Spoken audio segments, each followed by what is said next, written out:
Confluent avec Catherine Égaud et Mathieu Lavigne.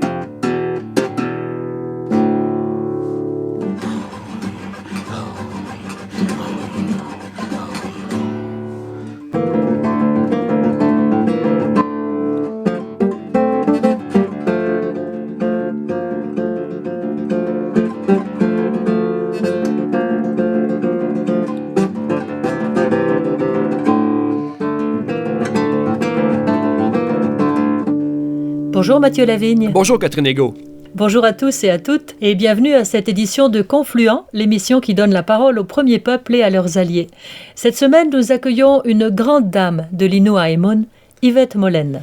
Grande dame, en effet, Catherine, Yvette Mollen est considérée à juste titre comme une éminente gardienne de la langue Innu, l'Inuaimun, qu'elle enseigne, valorise et défend avec passion depuis toujours. Originaire des Quanichit ou Mingan, sur la côte nord, Yvette Mollen a d'abord été enseignante au primaire, puis directrice du département langue et culture de l'Institut Tchakapèche à cette île. Depuis 2017, elle transmet son amour et sa connaissance de l'Inuaimun à l'Université de Montréal. Elle enseigne ainsi sa langue maternelle à des allochtones qui veulent mieux connaître la culture Innu, mais aussi aux Inuits qui souhaitent renouer avec leurs racines linguistiques. Yvette Mollen a reçu en 2021 le prix du Québec Gérard Morissette, qui récompense sa contribution remarquable à la sauvegarde et au rayonnement du patrimoine québécois. Le jury a souligné que son travail de préservation de l'Inuaimun participe également à la réconciliation entre allochtones et autochtones.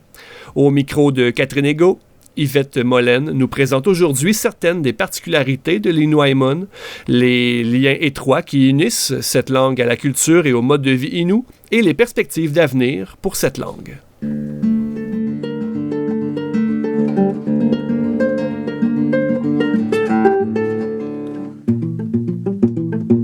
Yvette Mollen, bonjour.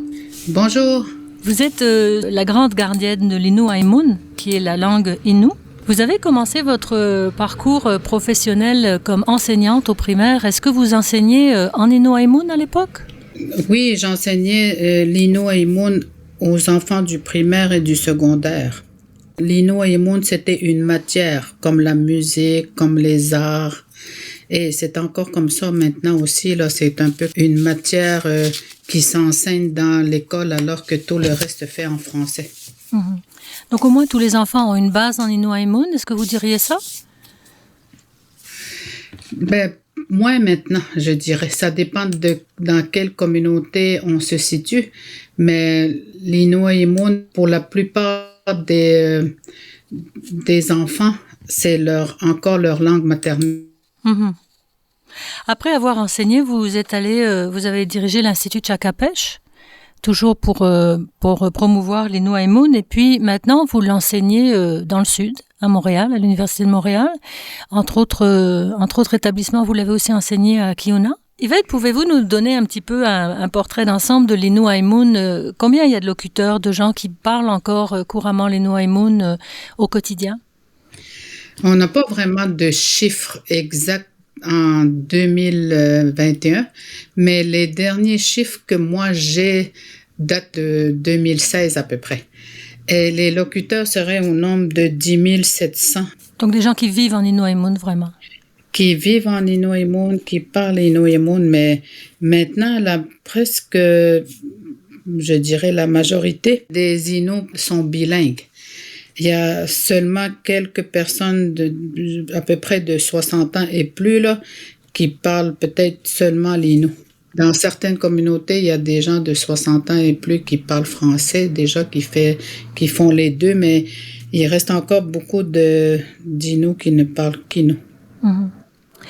À quelle famille linguistique appartient l'Innu? De quelle langue on pourrait le rapprocher? C'est la famille algonquienne. Ça veut dire que les langues qui se rattachent, il y a le Naskapi, le Cri. Il y a des ressemblances aussi. On peut entendre un peu les Atikamekw parler. C'est un peu la grande famille des Cris. Et quand on parle de famille linguistique, est-ce que ça veut dire qu'un Innu peut plus ou moins comprendre un Cri ou est-ce que c'est trop éloigné? C'est quand même éloigné. C'est quand même éloigné, mais moi je m'habitue avec un peu comment les langues fonctionnent. Je peux déjà dire, bon, telle chose peut changer, il y a mais selon linguistiquement parlant, les langues, il y a des ressemblances. Comme par exemple, l'animé et l'inanimé. Le pluriel probablement se fait un peu de la même façon. Un peu partout, il y a des différences, mais juste animé, inanimé, là, ça existe un peu dans les langues algonquiennes, si je ne me trompe pas. Ça, c'est une grande particularité de l'Inuaimun. Donc, ça veut dire que le monde, au lieu de se distinguer en genre, c'est-à-dire en féminin et masculin, comme on le fait en français, se distingue en animé et inanimé. Et est-ce que vous pouvez nous donner des exemples? Je peux vous donner des catégories. Tous les animaux sont du genre animé, les êtres humains sont du genre animé, tous les arbres, les astres. Mais quand je dis animaux, les poissons, les oiseaux, tout ça, ça veut pas dire parce qu'ils sont vivants. OK? Pour défaire un peu l'idée de vivant et non vivant, pour moi, Emikwan, qui veut dire une cuillère, c'est animé. Alors que dans d'autres communautés, dans d'autres dialectes, c'est inanimé. Mais cuillère, c'est animé, alors que fourchette, tchagaimon, est inanimé. OK? Puis les deux peuvent être en métal, en bois, en plastique, là, peu importe. Mais il y en a un qui est animé et l'autre inanimé. Donc, ça n'a rien à voir avec ce qui est vivant. Est-ce que dans certains mots qui sont animés ou inanimés, comme fourchette inanimée et cuillère animée, est-ce qu'il y a une règle? Est-ce qu'on peut se rattacher à quelque chose pour comprendre ça? Non, j'explique aussi à mes étudiants ce que c'est un peu comme en français. Je prends l'exemple d'un banc, une chaise, un divan, un tabouret, une chaise berçante. Pourquoi il y en a qui sont féminins et d'autres masculins? Pourtant, on s'assoit dessus. C'est l'usage, oui, c'est ça. C'est ça. Quelles sont les autres particularités de l'Innu? C'est une langue qui s'écrit en alphabet latin? Oui, avec l'alphabet comme en français, là, on a 11 lettres. Mais à Mastowiach et Pessamit, eux, ont 12 lettres parce qu'ils ont le L. Il y a deux grands dialectes de l'Innu-Aimun, la partie est et la partie ouest. Dans le dialecte de l'ouest, il y a un sous-dialecte en N puis un autre sous-dialecte en L. Donc les dialectes en L, c'est Mastowiach? Mastowiach, Pessamit. Mais on sait qu'il n'y a pas de locuteur à Isipit. Probablement que ceux qui parlaient Innu à l'époque avaient le dialecte en L aussi. Et c'est une langue qu'on dit polysynthétique ou agglomérante aussi. Est-ce que vous pouvez nous expliquer ce que ça veut dire? Dans le fond, c'est la possibilité de faire des mots avec un mot de base, je dirais. Un mot qui est, comme en français, ça serait un lit, une chaise, sans marque grammaticale. Par exemple, une chaise, on aurait des chaises avec un S au pluriel, on ajouterait un S. En Innu, on pourrait mettre Teetapuakan, ça c'est chaise. Et on ajouterait, si je voudrais dire c'est ma chaise, j'ajouterais un morceau de mot au tout début, qui est le préfixe, et j'ajouterais un suffixe, admettons si je veux le mettre au pluriel. Mes chaises, j'aurais mon préfixe, Teetapuakan, et j'ajouterais le suffixe du pluriel. Et tout ça est collé, ça forme comme un seul mot. On peut avoir des mots extrêmement longs. Oui, il y a des mots qui peuvent être formés puis qui sont très, très longs. Si on veut dire ma petite chaise bleue, par exemple, tout ça va être collé ensemble? Peut-être pas bleu, parce que bleu, c'est un verbe, alors que Teetapuakan, c'est un nom. Bleu est un verbe? Oui, il n'y a pas d'adjectif en Innu. Tout ce qui est adjectif, là, c'est des verbes. Dans les catégories de mots en Innu, il y a la majorité, c'est des verbes. Ensuite, il y a des noms. Ensuite, il y a ce qu'on appelle des particules où on retrouve, par exemple, un pronom démonstratif, un adverbe, et il y a les pronoms. Donc, il y a 4 sortes de mots en Innu. Donc, il n'y a pas d'article, pas d'adjectif non plus. Au-delà de la langue proprement dite, on dit souvent que les langues, ça traduit une vision du monde. On dit qu'il y a des langues très efficaces, des langues qui sont plus poétiques, des langues plus imagées. Comment est-ce que vous qualifieriez l'Innu et son rapport à la vision du monde des Inuits? L'Innu est descriptif. Ça décrit un peu ce qui est vu. Tout ce qui est territoire, par exemple, les Inuits avaient un grand territoire, voyageaient partout dans le territoire et nommaient les lacs, les rivières, les montagnes selon la description qu'ils en faisaient. Comment c'était fait autour, comment la rivière était. Donc, c'est vraiment très descriptif. C'est pas comme maintenant, là, je vois des lacs à pierre, lacs à tabac, lacs à... Tu sais, c'est pas comme ça, là. Tu sais, qu'est-ce que ça fait, un lac à tabac dans un... C'est le nom sur un lac comme ça. Mm-hmm. Lac à pierre, est-ce que c'est parce que Pierre était là? C'est ça un peu? Oui. On sait pas. Oui, mais moi, je pense que c'est Pierre, parce que souvent, les gens, maintenant, ont tendance à baptiser le territoire avec leur nom propre, leur nom. Oui, c'est une forme comme si c'était de possession. Propriété, oui. Ouais.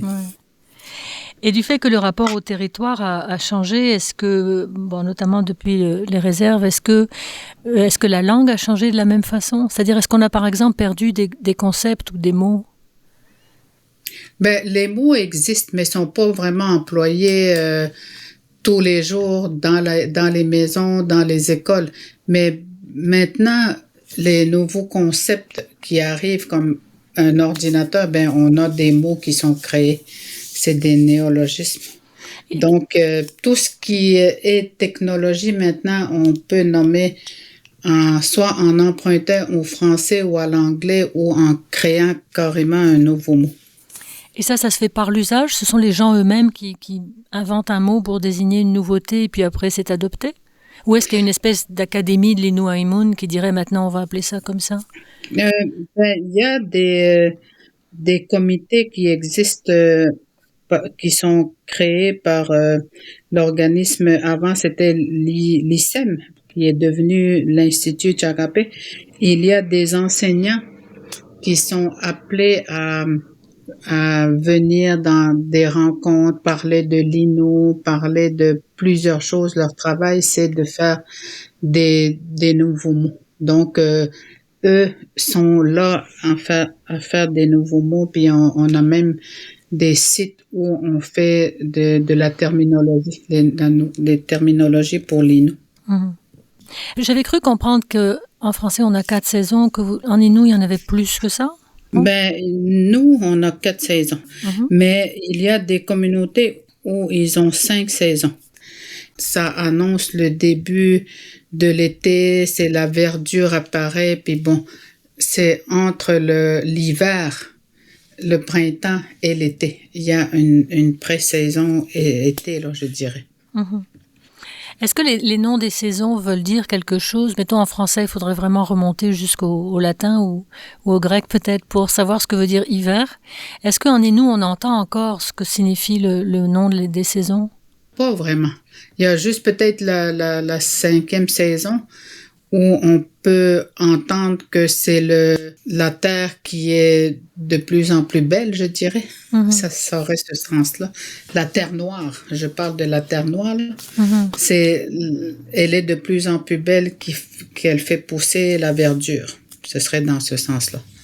Mais pour les autres saisons, moi, je sais pas exactement, tu sais, je les comprends, mais je sais pas d'où elles originent, comme plusieurs mots dans le fond.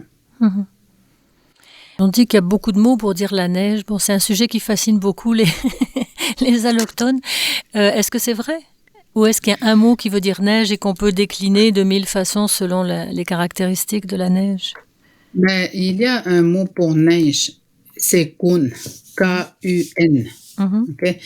Mais il y a d'autres mots où on entend qu'on parle de la neige.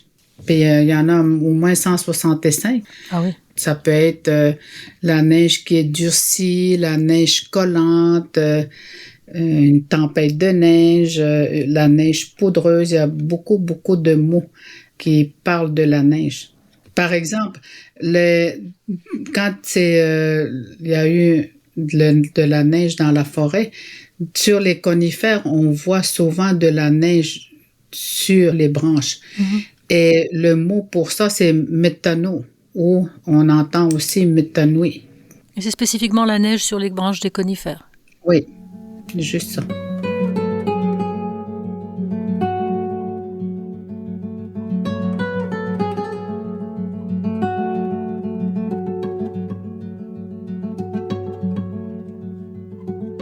Yvette Molène, vous enseignez la langue. Quels sont les outils que vous utilisez? Je pense que vous en avez vous-même inventé, les outils pédagogiques.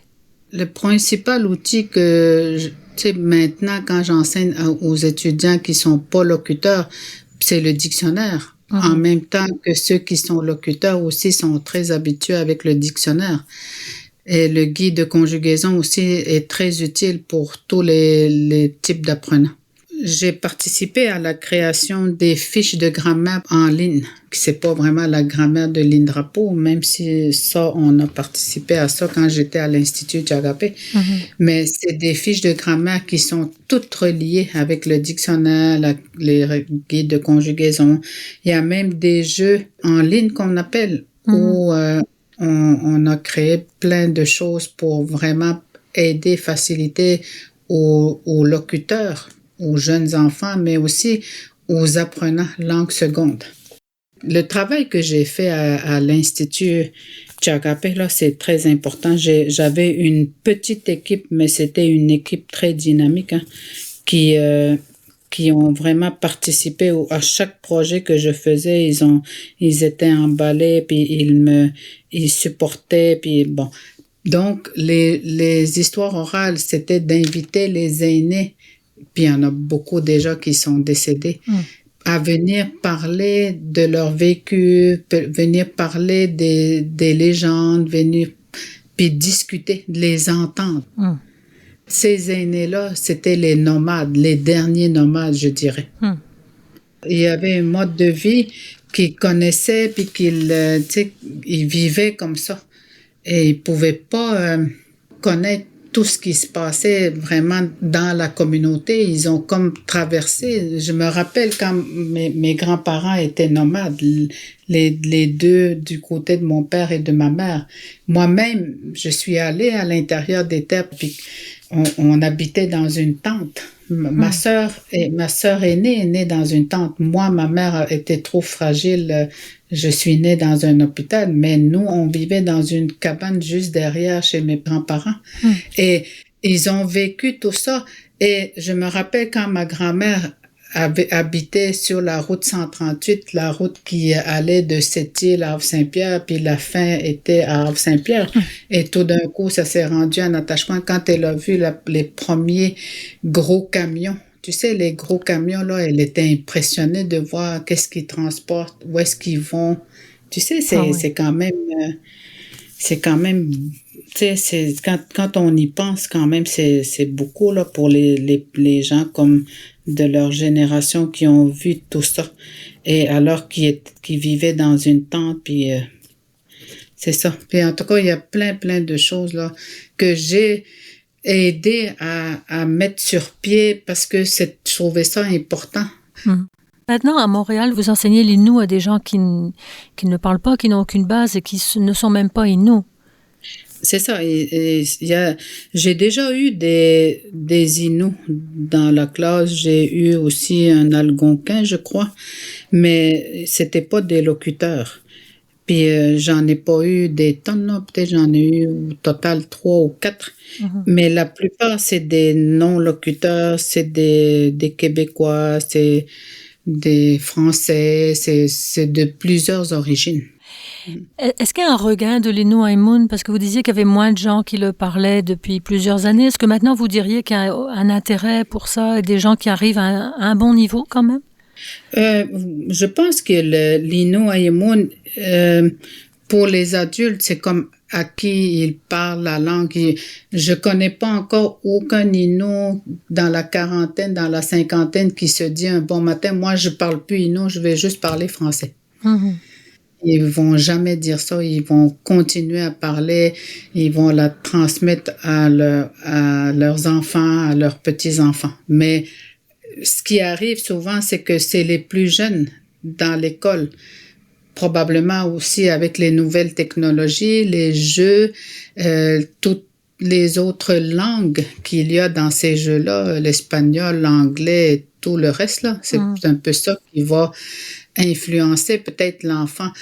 Je lisais il y a une de mes étudiantes, parce que j'enseigne aussi aux adultes l'apprentissage de la lecture et de l'écriture. Et je leur fais ça dans le cadre d'un certificat que je donne, des cours que je donne pour l'UQAC. Et ils sont vraiment très intéressés. C'est sûr, ils trouvent ça difficile, mais ils persévèrent et finissent par...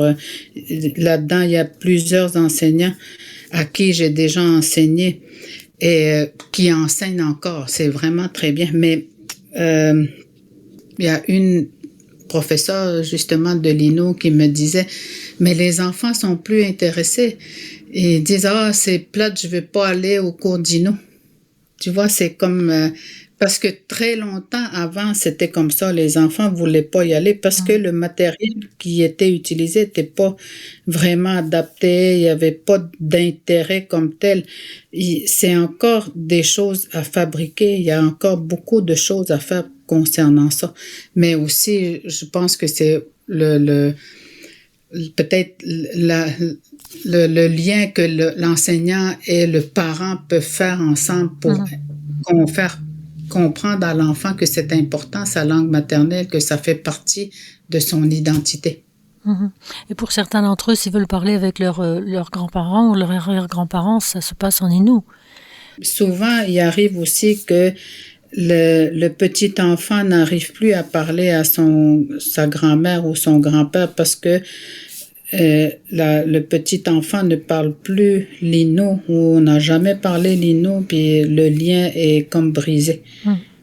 Est-ce que ça pourrait arriver que tous les cours à la petite école soient en innu? C'est-à-dire pas seulement des cours d'Innu Aimun, mais aussi des cours d'histoire, de mathématiques, de géographie? Ce serait très étonnant. Il faudrait vraiment qu'il y ait des cours, adaptés à ça pour que des enseignants soient formés, qu'ils puissent parler vraiment bien Innu, puissent pouvoir l'enseigner parce que il y a pas de termes, il y aurait des termes à inventer, par exemple en mathématiques ou peu importe là, l'enseignement qui devrait se faire. Ce serait très surprenant. Déjà, des fois, quand on voit sortir les enfants du secondaire, l'innu qui est utilisé dans la communauté, c'est les nouvelles technologies, les nouvelles choses. Et il y a le vocabulaire qui s'utilise à l'intérieur des terres.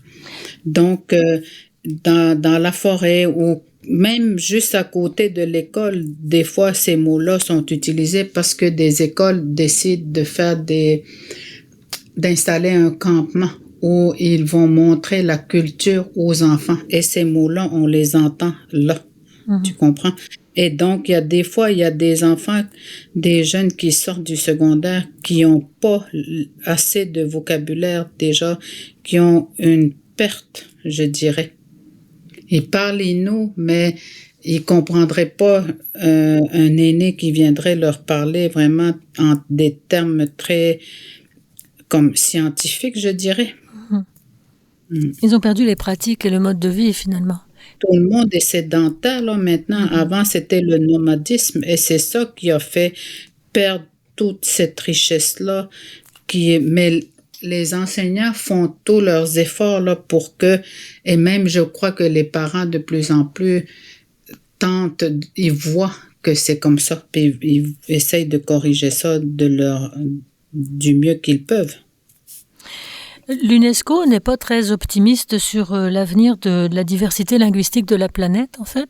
Ils annoncent la mort de plusieurs milliers de langues d'ici très très peu de temps, quelques dizaines d'années. Vous, êtes-vous optimiste pour l'Innu Aimun? Je travaille fort pour ça. Je travaille vraiment fort pour que la langue Innu reste encore en vie très longtemps. et j'essaye de former le plus de gens, tu sais, j'aimerais ça des fois si le clonage pouvait arriver, je me créerais en 4 copies, puis la première ferait ça, la deuxième ferait ça, la troisième, puis la dernière pourrait dormir un peu. Quel de ces clones-là vous aimeriez être? Celui qui peut se reposer un petit peu maintenant? Ben, il y aurait un alternant, je crois. Mais souvent, des fois, je me dis, là, il faut vraiment, je me décourage aussi souvent.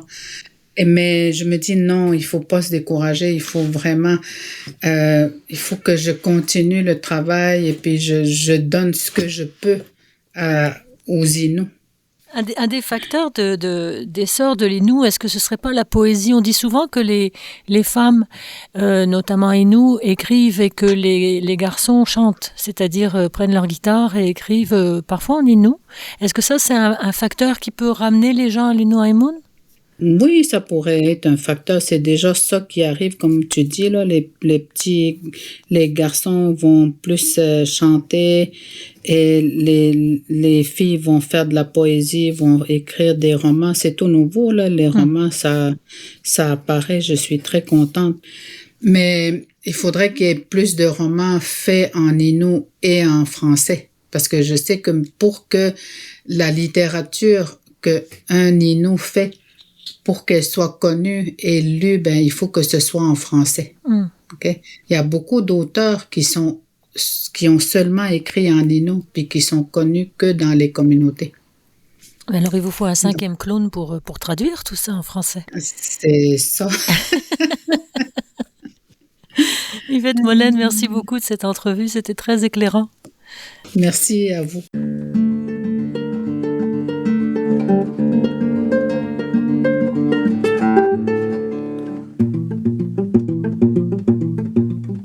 Catherine Egault s'entretenait aujourd'hui avec Yvette Mollen, gardienne inlassable de la culture Innu et de la langue Innu, l'Innu Aimun, qu'elle enseigne avec passion à ses étudiantes et étudiants autochtones et allochtones.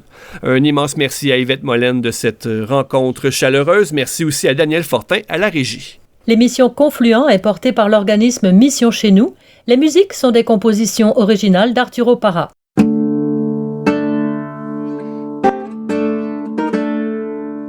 Pour réécouter nos entrevues et faire connaître l'émission autour de vous, rendez-vous au www.missioncheznous.com. Ici Mathieu Lavigne. Ici Catherine Egault. Merci d'avoir été à l'écoute. Nous nous retrouvons la semaine prochaine pour un nouvel épisode de Confluent. D'ici là, restez à l'antenne de Radio VM et de Radio Galilée. À bientôt.